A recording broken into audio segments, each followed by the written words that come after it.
우리가 일반적으로 모욕론이라고 하면 구약 안에서 조금만 누가 희생하는 듯한 모습이 보이면 바로 예수 그리스도에게로 가고, 십자가 모양 비슷한 것만 보여도 십자가로 가고, 이런 경우가 너무너무 많이 있었는데, 근데 이 제임스 해밀턴은 구약에서부터 신약에까지 일정하게 반복되는 패턴이 있음을 발견을 한 거예요. 그런데 그 패턴들이 바로, 여러분 안녕하세요. 오늘의 구약 공부의 전원희입니다. 여러분은 성경을 어떻게 읽으시나요? 구약은 구약 그대로 의미가 있기 때문에 구약은 구약대로 읽어야 하고, 또 신약도 신약 나름대로의 메시지가 있기 때문에 신약 그대로를 읽어야 된다라고 생각하셔서 구약과 신약을 좀 따로 떼어놓고 성경을 읽는 분들이 계실 겁니다. 그런데 우리에게 성경은 66권 이 정경으로 주어져 있기 때문에 이 두 성경을 하나로 연결해서 보아야 된다라고 생각하시는 분도 계실 겁니다. 여러분은 어떤 성경 읽기를 더 좋아하시나요? 그런데 만약에 정경의 의미로서 구약과 신약을 연결된 성경으로 읽는다면 어떠한 방법으로 성경을 읽으셨었나요? 이 구약은 옛 언약이란 이름을 가지고 있고 신약은 새 언약이라는 이름을 가지고 있기 때문에 구약은 신약의 들러리에 불과할 뿐이고 우리에게 중요한 건 신약이다. 그러면 구약은 우리에게 무슨 의미가 있지? 라는 질문을 혹시 가진 적 없으신가요? 그래서 구약과 신약을 함께 읽는다는 생각은 하지만 신약 중심으로 우리가 성경을 읽을 때가 훨씬 더 많지 않았나 생각을 해봅니다. 그렇다면 구약은 구약 그대로, 신약은 신약 그대로의 메시지도 인정하면서 동시에 두 성경을 함께 읽을 수 있는 어떤 통일된 하나의 성경으로서 읽을 수 있는 방법은 없을까? 그런 고민을 하실 수 있을 텐데, 그런 성경 읽기를 위한 좋은 방법, 좋은 제안을 하는 그런 책이 이번에 출간됐습니다. 저는 오늘 그 책을 여러분에게 추천해 드리려고 하는데요. 바로 그 책은 제임스 해밀턴의 모형론입니다. 일단 이 책을 보면 모형론이라는 제목이 있기 때문에 이게 궁금하신 분들이 있습니다. 모형론이 무엇인가? 단어의 정의를 내리는 게 무엇인지 궁금할 거고요. 또 이미 모형론이라는 단어가 오래전에 나왔기 때문에 그때 기억을 가지고 계신 분들이라면 어차피 또 뻔한 내용을 이야기하겠구나 라고 짐작하는 분들이 계실 수도 있습니다. 그런 의미에서 이 책의 초반부에는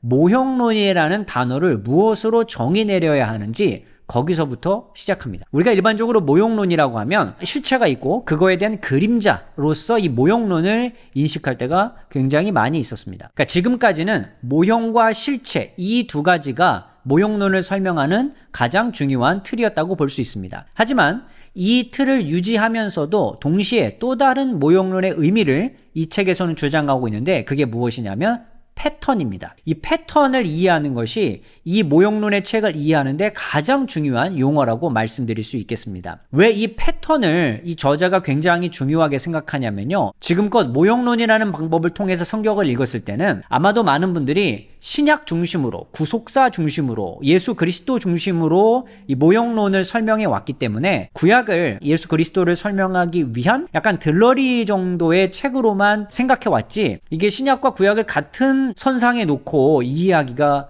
굉장히 어려웠었거든요. 근데 이 제임스 해밀턴은 구약이 신약의 들러리가 될 수 있다는 말을 굉장히 싫어합니다. 제임스 해밀턴은요, 구약에서부터 신약에까지 일정하게 반복되는 패턴이 있음을 발견을 한 거예요. 그 패턴이 구약에서부터 점점 시간이 지나면서 발전되고 더 확장돼서 예수 그리스도에 의해서 완전히 실현된 그런 모습으로 이 모형론을 이해하려고 합니다. 여기서 중요하게 짚고 넘어가야 할 게, 지금껏 우리가 모형론을 통해서 예수 그리스도가 구약에 있던 어떤 모습들을 성취하신 분으로 이제 이해를 많이 했었는데, 오히려 이 책에서는 성취라는 말보다는 실현이라는 말을 통해서 더 설명하길 원합니다. 왜냐하면 구약은 단순히 신약의 들러리가 아니기 때문에. 그런 의미에서 놓고 보자면 모형론은 성경신학이라고 하는 그 큰 틀 안에 속해 있다고 볼 수 있습니다. 왜냐하면 성경신학은 구약은 구약대로, 신약은 신약대로 그 나름의 메시지를 존중하면서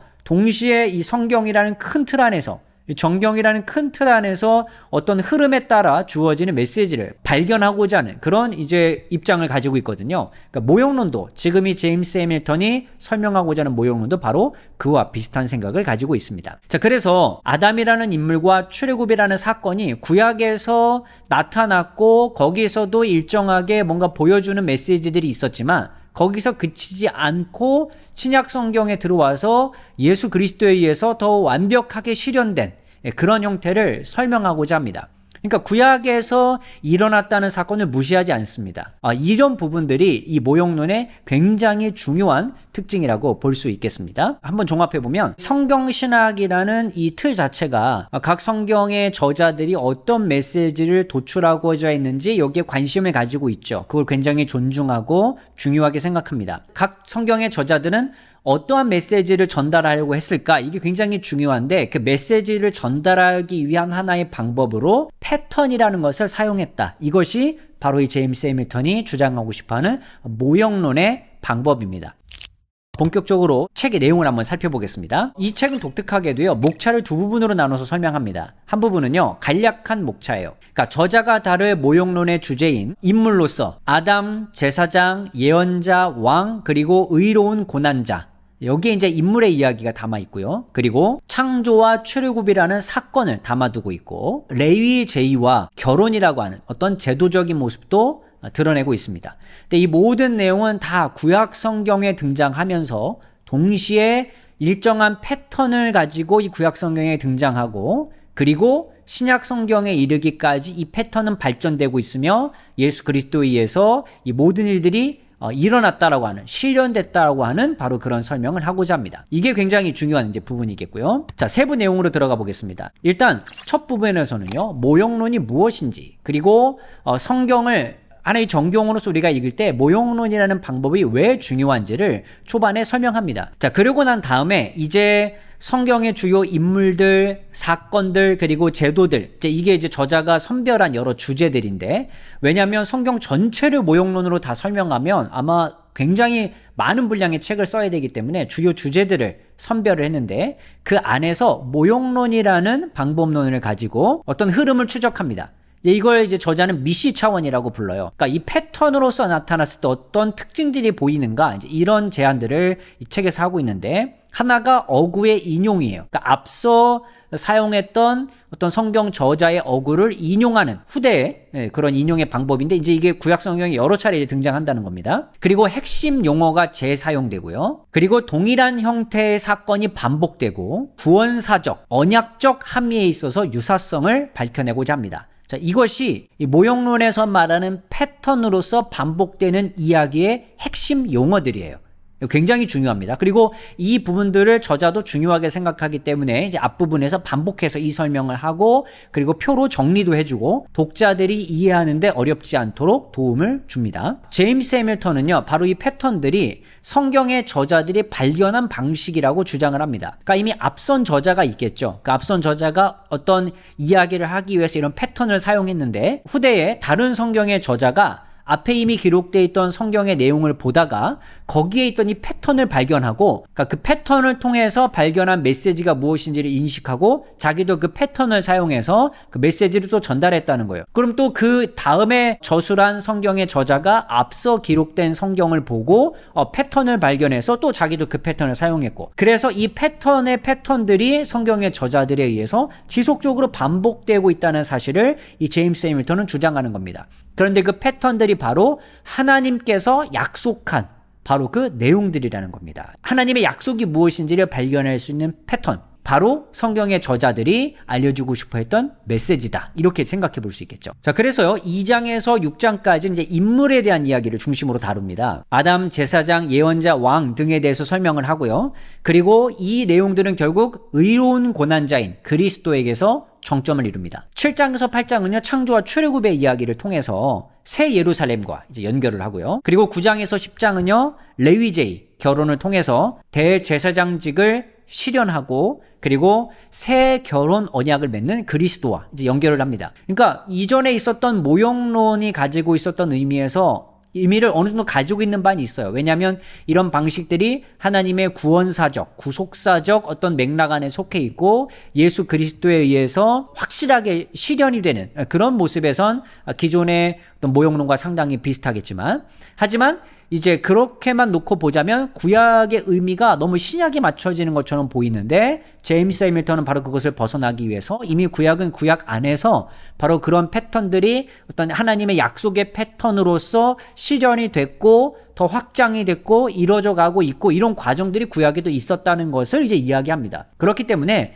신약을 해석하기 위한, 신약을 중심으로 보기 위한 이제 구약을 보지 않고 바로 그런 모든 과정들이 약속을 이루어 가시는 하나님의 어떤 큰 계획, 어떤 역사 안에 있다고 하는 것을 저자는 굉장히 강조하고 싶어 하는 것 같습니다. 자, 그리고 나서요, 이 결론 부분에 가면 저자가 이 모형론과 더불어서 이 성경을 해석하는데 굉장히 중요한 방법론으로 사용할 수 있는 어떤 도구 중에 하나인 키아스무스를 설명합니다. 이 키아스무스는요, 교차 대칭 구조라고 이해하시면 됩니다. 근데 이 키아스무스가 바로 모형론을 발견하게 만들어주는 더 큰 차원의 어떤 도구인 거예요.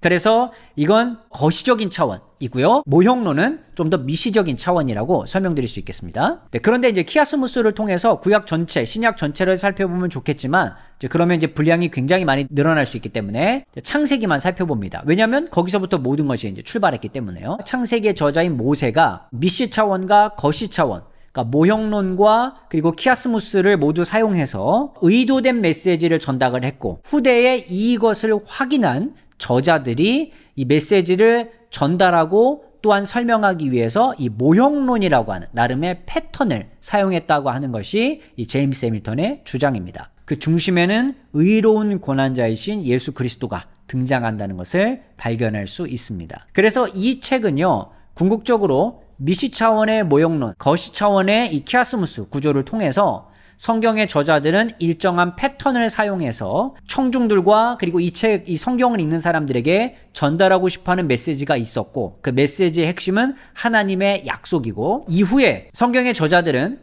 자신보다 앞서 기록됐던 성경에 있던 이 일정한 패턴을 보고 하나님의 약속을 그 안에서 발견했을 것이고 그리고 그 패턴을 자기도 사용하여 하나님의 약속이 지금도 일어날 수 있다고 하는 어떤 기대, 그런 믿음을 가지고 아마도 이 성경을 기록했던 것으로 보입니다. 그래서 이후에 그 성경을 본 사람들은 이 반복되는 패턴을 통해서 하나님의 약속이 실현되고 있다고 하는 사실을 발견할 수 있었기 때문에 아마도 앞으로 우리들에게도 이런 하나님의 약속이 실현될 수 있다고 하는 기대감을 가지지 않았을까, 그렇게 생각해 봅니다.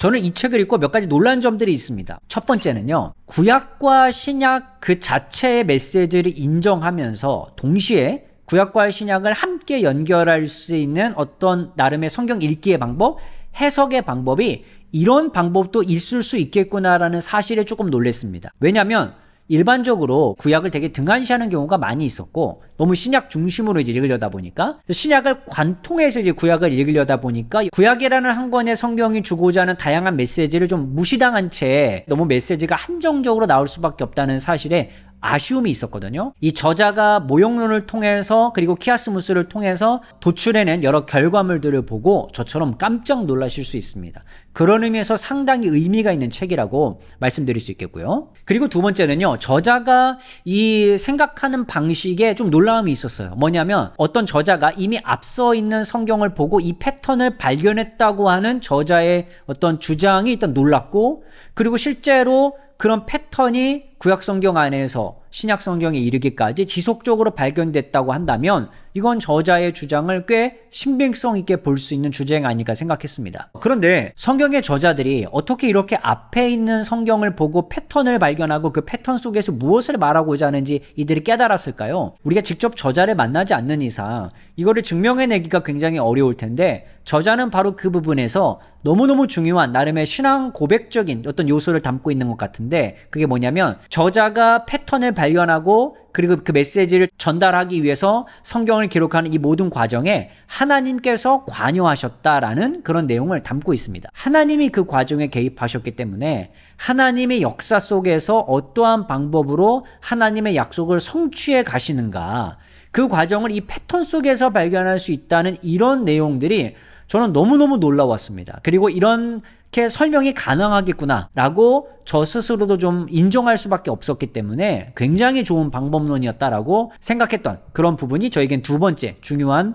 어떤 놀람의 요소였고요. 자, 그 다음에 세 번째 제가 놀란 점은 이건 약간 저에게 어떤 적용점과 같은 거일 수 있는데요. 이 어떤 모형론 속에서는 예수님께서 활동하셨던 그 복음서의 이야기에서만 끝나는 것이 아니라 그 이후의 이야기도 계속되지 않습니까? 그렇다면 오늘날 우리가 이 성경을 볼 때에도 하나님의 약속은 지속적으로 다양한 방법으로 우리들에게도 실현되고 있다고 하는 사실들을 우리가 기대해 볼 수 있지 않을까? 지금 현대인의 입장에서 성경을 보는 우리들에게도 아마 좋은 메시지가 될 수 있지 않을까? 저는 그렇게 좀 생각을 해봤던 것이 이 책을 본 세 번째 제 나름의 입장이었고요. 그리고 네 번째, 이 부분은 좀 중요한데요. 그동안 구약과 신약을 연결할 때 이 모형론이든 아니면 너무 이제 구속사적인 해석을 중요하게 여기든 이것도 뭐 좋은 방법일 수 있겠습니다만 구약 안에서 조금만 누가 희생하는 듯한 모습이 보이면 바로 예수 그리스도에게로 가고 조금만 십자가 모양 비슷한 것만 보여도 십자가로 가고 이런 경우가 너무너무 많이 있었는데 그런데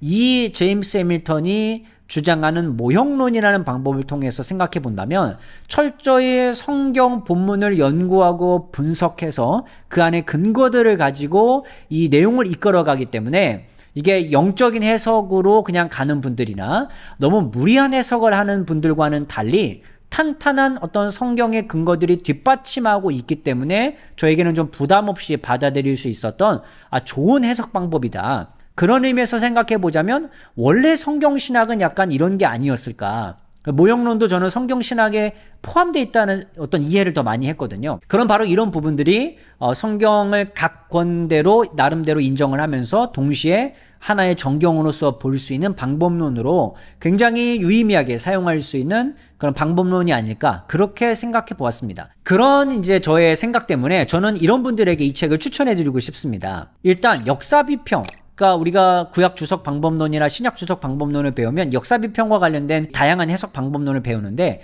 역사비평을 배우다 보면 지치시는 분들이 있어요. 왜냐하면 성경을 이렇게 분석하고 그리고 또 나누고 분리하고 이러다 보면 이게 굉장히 사실 어려운 작업이거든요.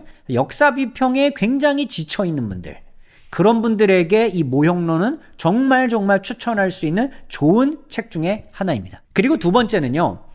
이 구약 성경의 많은 본문들이 예수 그리스도나 십자가를 연결할 수 있고 그리고 구속사나 구원사적인 내용이 있다고 할지라도 너무 근거 없이 이렇게 너무 그냥 막 적용하는 거 아닌가? 그래서 거부감이 들었던 분들 계시잖아요. 그런 분들에게 모형론은 너무너무 좋은 책입니다. 왜냐하면 연구에서 찾아낸 결과물들을 가지고 모형론을 주장하기 때문에 이렇게 무리한 해석 때문에 받아들이기 어려웠던 분들에게 좋은 해결 방법을 줄 수 있는 바로 그 책이 모형론이라고 저는 추천드릴 수 있겠습니다. 아울러 우리에게는 이 두 권의 성경이 66권으로 묶여서 주어져 있는데 각자가 중요하겠지만 하나의 메시지를 읽는다면 어떤 방법으로 읽는 것이 나름 가장 안전하고 건강하고 아니면 좋은 방법이 될 수 있을까? 그런 분들에게 이 모형론은 목마름을 채워줄 수 있는 너무너무 좋은 책이라고 추천드릴 수 있을 것 같습니다. 자, 그래서 저는 오늘 이 책에서 제임스 해밀턴이 주장하고자 했던 내용과 제 나름대로 생각했던 내용을 정리해서 이렇게 이 책 추천을 마무리해드리고 싶은데 하나님의 역사로서 성경을 읽고자 하는 분들에게 하나님의 역사가 어떤 방법으로 성취되는지 성경의 저자들을 통해서 어떤 방법으로 역사하셨는지 알고 싶은 분들에게 또한 예수 그리스도에 의해서 구약의 여러 이야기들이 어떻게 완전히 실현됐는가를 알고 싶은 분들에게 이 책은 아주 좋은 동반자가 되리라고 생각합니다. 여러분, 저는 오늘 제임스 해밀턴의 모형론 이 책을 여러분에게 정말 강력히 추천을 해드렸고요. 저는 다음에 또 다른 컨텐츠로 여러분을 찾아뵙도록 하겠습니다. 감사합니다.